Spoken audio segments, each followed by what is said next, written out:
आपण मैंने शुणुंट रेडियो कोरापुट। बर्तमान आम अच्छे कोटियार जगन्नाथ मंदिर रे। आज हूँ देवस्नान पूर्णिमा। यही अवसर में आम जड़े एपरी व्यक्तित्व सहित कथबार्ता करवा जार रक्त धमनी रे सबुठी चलुछि कोटियार मंत्र। कोटिया कहले प्राण ठारू अधिक से भल पाती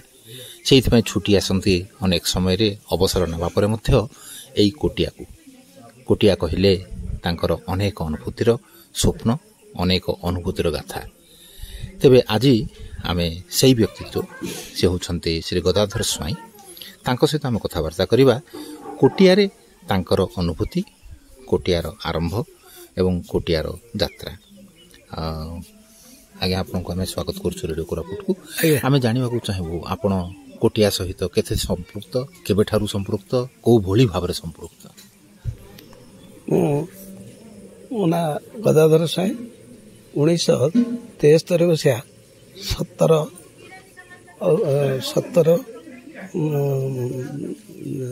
जनवरी पोस्ट ये से दिन तो मुझे काम कर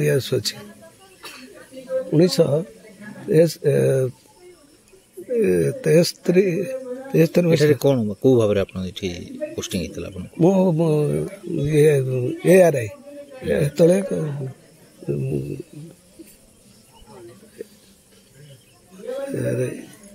ARI हिसाब से पोस्टिंग होती से केमती थिला कोटिया अंचल केमती थिला गमनागमन केमती थिला। गमनागमन बिल्कुल किसी नथिला चलिकी जावास गाँव का गाँव गाँव काम पड़े कलेक्शन ये सब कौन इनक्वारी फिनक्वारी गाँव गाँव गाँव गाँव जा कोटिया केमती आसुले। कोटिया पट्टांगी नुआ गाँ गोटे पंचायत अच्छी नुआ गाँव ये आसू प्राय 25 किलोमीटर पड़ो चली 25 किलोमीटर रास्ता घाट किसी नथिला चला बाट खाली फगुण सेनेरी फाटू सेने हरे बांधा मही पानी पर्यंत जावास करूँ। आसले 2 दिन 3 दिन रहीकि गाँव गाँव गाँव गाँव फेरू। से लोकंर स्थिति केमती लोकंर स्थिति दयनीय थिला। तापर लोक साथ बारंबार मिलामिशा कर लोक टे ये होते आग भाया लोक मिलामिशा नाक पाख बारंबार जा आसा कर सत्वे मिलामिशा होगा। मु प्राय 73 मसीह ये पोस्टिंग गली 2011 रिटायर्ड कली।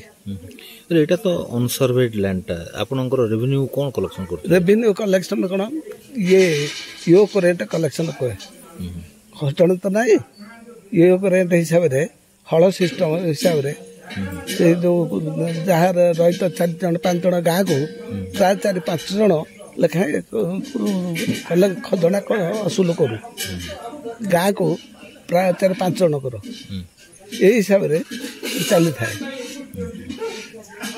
से भाषा कथा होते से कथा ओडिया खूब कम कंध भाषा मुझे रही बारंबार सहित मिलामिशा करी कंध भाषा जानिली बारंबार सहित मिसारे दीर्घ 73 ठारू एपर्यंत को मुझे लोक सहित पूरा ये समग्र कोटिया पंचायत रे केतरे स्कूल थिला कोन थिला 12टा स्कूल थिला एबे बड़ी बड़ी प्राय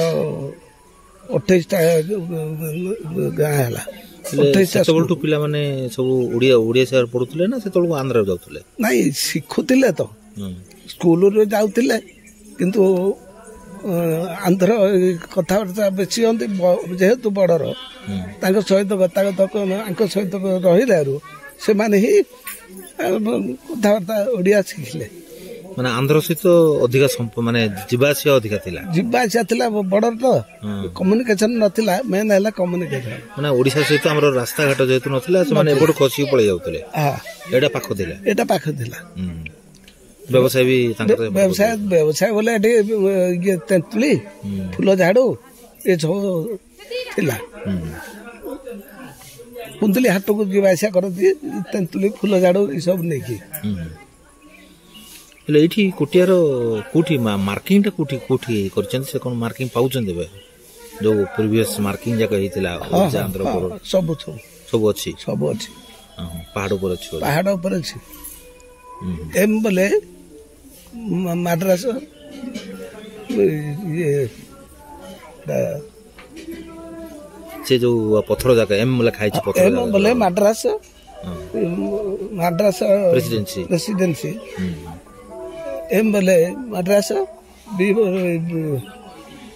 ମାଡ୍ରାସ ତେବେ ସେଇ ସମୟରେ ବାସ୍ତବିକରେ ଲୋକମାନଙ୍କର କ'ଣ ସବୁ ଅସୁବିଧା ଥିଲା ଆଉ ତାକୁ ଆମେ କୋଉ ପ୍ରକାର ଭାବରେ ତାକୁ ଡିଲ୍ କରୁଥିଲୁ ତାଙ୍କର ଅସୁବିଧା କିଛି ନଥିଲା ଥିଲା ସୁବିଧା ସବୁ କିନ୍ତୁ ଏଇ ଯୋଉ ରାଜନୀତି ପଶିକି ଏକର ସେକର କରିକି ସେ ଯେତେବେଳେ ଅନୁସାରେ ଗୋଟେ ଥିଲା ଏବେ ମଧ୍ୟ ଅଛି ସିଏ ସବୁ ଇଏ କରୁଥିଲେ ସରକାର ଯାହା କହୁଥିଲା ସେ ଅନୁସାରେ ସେ କରୁଥିଲେ ଆମ କହିବା ଅନୁସାରେ ତାଙ୍କ ଚଳପ୍ରଚଳ ସେ ଅନୁସାରେ ଇଏ କରୁଥିଲା ରାଜା ମହାରାଜା ସହିତ ଅମଳରେ ଇଏ କରୁଥିଲେ ଯୋଉ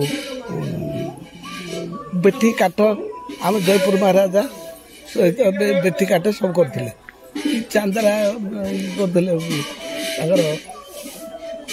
ଇଏ ସହିତ ତେବେ ଆପଣଙ୍କର ଯୋଉ ପଟ୍ଟାଙ୍ଗୀରୁ ନେରେଡିୱାଲସା ଯୋଉ ହେରିଟେଜ ରୋଡଟା ଥିଲା ଆଜ୍ଞା ସେଟା କେମିତି ଅବସ୍ଥାରେ ଥିଲା ସେ ଦୟନୀୟ ଅବସ୍ଥାରେ ଥିଲା ନଥିଲା ତ ସବୁ ଡ୍ୟାମେଜ ହେଇଥିଲା ଯେତେବେଳେ ମଝିରେ ମୋ ରିଟାୟାର୍ଡ ପରର କଥା ଏ ମଝିରେ ଗଦାହର ପରିଡ଼ା ପୂର୍ବତନ ଜିଲ୍ଲାପାଳ ଆସିଥିଲେ ଲୋକ ଦୁଇଟା ଧରିଲୁ ଲୋକ ତାଙ୍କ ସାଥିରେ ସେ ଯୋଉ ଭାଙ୍ଗିଲା ରୋଡ ଏ ରାସ୍ତା ସାର୍କି ଯାଇକି ପହଞ୍ଚିଲୁ ସାର୍କି ସାଲରୁ ଗଲୁ ବୋହିବାରେ ଦିଟା ଲୋକ ସାଥିରେ ନେଇଥିଲୁ ଏଇ ଯୋଉ 25 କିଲୋମିଟର ପଟ୍ଟାଙ୍ଗୀଠୁ ଏଠିକି 25 କିଲୋମିଟର ସେଠୁ ସାଲରୁ 25 କିଲୋମିଟର ଏମିତି ହେଇକି ସନ୍ଧ୍ୟା ବେଳକୁ ଯାଇକି ପଟ୍ଟାଙ୍ଗୀରେ ପହଞ୍ଚିଲୁ ବାଇ ବସରେ ହେଲେ ଆପଣଙ୍କର ଏତେ ସବୁ ଅନୁଭୂତି ଭିତରେ ଆପଣ କ'ଣ ଦେଖୁଛନ୍ତି କ'ଣ କରାଗଲେ ଆମର କୋଟିଆବାସୀ ଆମର ଓଡ଼ିଶାର ପ୍ରତି ଯେଉଁ ଓଡ଼ିଶାର ଯେଉଁ ସଂଗ୍ରାମ ରହିଛି ସେଟା ଆମେ ସମ୍ଭବ ହେଇପାରିବ ତାକୁ ତ ସବୁ ପ୍ରକାର ସୁବିଧା ରାସ୍ତାଘାଟ ବାଟ ସବୁ ରହିଗଲା ଗାଡ଼ି ମଟର ସୁବିଧା କରାଗଲା ଆଉ ତାଙ୍କୁ କରାହେଇଛି ଯେଉଁ ଆଗରୁ TDCS ଥିଲା ଗୋଟେ ସଂସ୍ଥା କୋଟିଆରେ ଇଏ କରିଥିଲେ କ୍ୟାମ୍ପ କରିଥିଲେ ସେ ଖାଦ୍ୟ ପତ୍ର ସବୁ ଜାଗା ଯୋଗାଉଥିଲା TDCS ମାଧ୍ୟମରେ ଏଟା ବନ୍ଦ ହେଇଛି ଏବେ PDCS ଇଏ ଦିଆହେଉଛି ରାସନ ପତ୍ର ସବୁ ଦିଆହେଉଛି ଇଏରେ ପଞ୍ଚାୟତ ମାଧ୍ୟମରେ ଚାଉଳ ଚିନି କିରୋସିନି ସବୁ ଦିଆହେଉଛି ପଞ୍ଚାୟତ ମାଧ୍ୟମରେ ତ ଆମର ଆଉ କ'ଣ ଆମେ ଦେଇପାରିଲେ ଆମେ ଯେଉଁ ଆନ୍ଧ୍ରର ବର୍ତ୍ତମାନ ପ୍ରଲୋଭନ ଦେଖାଉଛନ୍ତି ତାକୁ ଆମେ କାଟିକିରି ଲୋକ ଯାକ ଆମର ଓଡ଼ିଶା ପ୍ରତି ଆସକ୍ତି ହେବେ ଓଡ଼ିଶା ପ୍ରତି ଆକର୍ଷିତ ହେବେ କ'ଣ କରାଗଲେ ହବ ବୋଲି ଭାବୁଛନ୍ତି ଆପଣ କହୁଛି କ'ଣ ଯେ ଗାଁକୁ ଗାଁ କ୍ୟାମ୍ପ କରିକି ଏ ଯେଉଁ ରାସନ ପତ୍ର ତାଙ୍କୁ ଡୋର ସପ୍ଲାଏ କରି ଡୋର ଟୁ ଡୋର ସପ୍ଲାଏ କରିଦେଲେ ଭଲ ଥିବ ତାଙ୍କର ଭତ୍ତା ଯାକ ମଧ୍ୟ ପଟ୍ଟାଙ୍ଗୀ ଯାଇକି ଆଣିବାଟା କଷ୍ଟ ହେଉଛି ଆଉ ପୁରା କଷ୍ଟ ସେ ତ ରାସନ ପତ୍ର ଆଉ ଖାଦ୍ୟ ସାମଗ୍ରୀ ଯାହା ହେଲେ ତାଙ୍କୁ ଆଣିକି ଘରକୁ ପହଞ୍ଚେଇ ଦେଲେ ସ୍ୱାସ୍ଥ୍ୟ ସେବା ବି ନେବା କଷ୍ଟ ପାଟୁଚୁନିର ଲୋକଟେ କୋଟିଆ ଆସିବା କଷ୍ଟ ତେଣୁ ସେଠି ମଧ୍ୟ ପ୍ରତ୍ୟେକ ଆମର ୱାର୍କର ଅଛନ୍ତି ଆଉ ଟିକେ ସ୍ଥାୟୀ କଲେ ଆହୁରି ଭଲ ହେଲା ଏଜୁକେସନ ମଧ୍ୟ ଶିକ୍ଷା ମଧ୍ୟ ସେଇ ପ୍ରକାର ସେ ଯୋଉ ସ୍କୁଲ ହେଇଛି ସେ ସ୍କୁଲ ରେଗୁଲାର ଚାଲିଲେ ଭଲ ହେଲେ ହେଇଥାନ୍ତା ଏ ଯୋଉ ବହୁତ ଉଠାଣି ଗଡ଼ାଣି ଆସିବା କଷ୍ଟ ବଡ଼ କଷ୍ଟ ତାଙ୍କର ଜୀବନ ଜୀବିକା ମଧ୍ୟ ଚାଷବାସ ଏସବୁ ଯାକ ଏଠି ବଢିଆ କଦଳୀ ହୁଏନି ଆଜ୍ଞା ପୁରା ପାହାଡ଼ କଦଳୀ କରାହେଇଛି ଏବେ ଲଗା ହେଇଛି ବହୁତ କଦଳୀ କିନ୍ତୁ ସେ କଦଳୀର ଠିକ ଭାବରେ ବଜାର କରିପାରିଲେ ଭଲ ବଜାରଟା ମାର୍କେଟ ହେଲେ ଆଉ ଅସୁବିଧା କିଛି ଲୋକମାନଙ୍କୁ ସୁବିଧା ମିଳିଲେ ଫୁଲ ଝାଡୁ ଏଠିକାର ପନ୍ଥା ଫୁଲ ଝାଡୁ ତେନ୍ତୁଳି ଏଟା ହଉଛି ମୁଖ୍ୟ ଖାଦ୍ୟ ଏମାନଙ୍କର ବଜାର ଘାଟ ଟିକେ ଥିଲେ ବୋଲେ ଭଲ ହୁଅନ୍ତା କିନ୍ତୁ ସେଠୁ ଯଦି ସାଲୁରୁ ଯିବେ ତାଙ୍କୁ ଟିକେ ପାଖ ପଡ଼ିବ ସେବାଟେ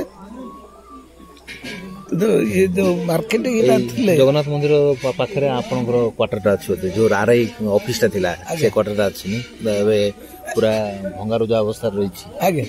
ତାକୁ ଯଦି ରିପେୟାର କରିକି ତାକୁ ଗେଷ୍ଟ ହାଉସ୍ ଭଳିଆ କରାଯାଆନ୍ତା ଲୋକ ଆସିକି ରହିବାର ସୁବିଧା ହୁଅନ୍ତା ଭଙ୍ଗା ହେଇଗଲାଣି ଆମର ଗେଷ୍ଟ ହାଉସ୍ ଯୋଉଟା ଏବେ ଜଗନ୍ନାଥ ମନ୍ଦିର ହେଇଛି ଗେଷ୍ଟ ହାଉସ୍ ହେଇଥିଲା ସେଟା ଭଙ୍ଗାରୁଜା ହେଇଗଲା ଭଙ୍ଗାରୁଜା ବର୍ତ୍ତମାନ ଦୟନୀୟ ଅବସ୍ଥାରେ ତାକୁ ରିପେୟାର କରିନାହାନ୍ତି କଲେ ଭଲ ହୁଅନ୍ତା ଏଇଟା କେବେ ତିଆରି ହେଇଥିଲା